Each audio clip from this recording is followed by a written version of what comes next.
Metaalbedrijven in de regio Noordoost-Friesland meidje hadden zwargen. Er slaan de handen ineen. Er is een tekort aan goed personeel in de metaalsector. En daar moet wat ondien worden. Dat is zeker bij u een probleem, in uw regio, maar eigenlijk ook heel landelijk wel, dat er meer uitstromers binnen in de metaalindustrie dan mensen die erin komen.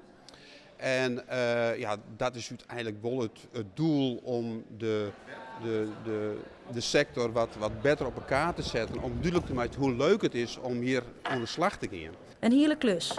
Maar de eerste stappen worden gezet bij het congres met alle bedrijven en ZZP'ers in Burgum. Wij willen ook bij de ondernemers los van waar is van je de behoefte, wat wil je hem graag dat wij doen.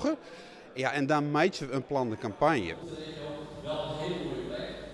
Twee grote belangrijke doelen. En dat is de onderlinge samenwerking tussen de metaalbedrijven wat beter te realiseren.